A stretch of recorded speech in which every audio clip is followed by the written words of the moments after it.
আসসালামু আলাইকুম ওরহমতুল্লাহি ওবরাকাতুহু। আলহামদুলিল্লাহি রব্বিল আলামিন। আল্লাহর অশেষ মেহেরবানি যে মহান রব্বুল আলামিন সুস্থ রেখেছেন। আমি আজকে বিশেষ করে প্রতিবাদ হিসাবে কয়েকটা কথা বলবো, বেশি না, হয়তো 2 থেকে 3 মিনিট। আমার প্রতিবাদ হলো, আমি আইন উপদেষ্টা এবং পররাষ্ট্র উপদেষ্টার পদত্যাগ চাই। আইন উপদেষ্টা এবং পররাষ্ট্র উপদেষ্টার পদত্যাগ চাই এই কারণে, আইন উপদেষ্টা সে তো ইন্ডিয়ার গুলামি করতেছে,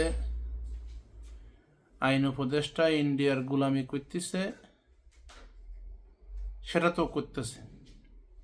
এর পাশাপাশি সে প্রবাসী কল্যাণ মন্ত্রণালয় তার কাছে। আর পররাষ্ট্র উপদেষ্টার পদত্যাগ চাই, বাংলাদেশে বিভিন্ন বিষয় নিয়ে প্রবাসীরা সারা পৃথিবীতে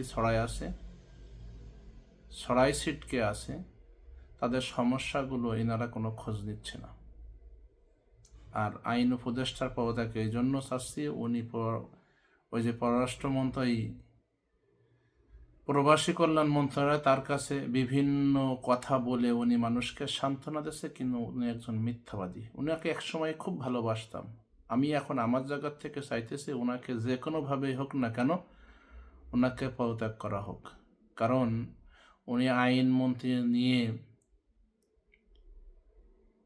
যারা দণ্ডনীয় অপরাধী, তারা পুলিশের সাথে এমন খারাপ আচরণ করে, আর উনি আইন নিয়ে বসে আছে।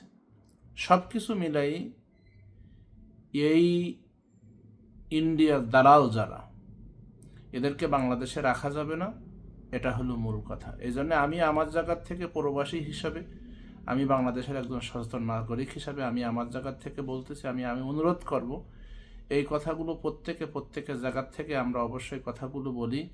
আমরা আসিফ নজরুলকে বাংলাদেশে আর দেখতে চাইনি। আসিফ নজরুলকে বাংলাদেশের কোনো পদে আর দেখতে চাইনি, কারণ সে ইন্ডিয়ার একটা দালাল।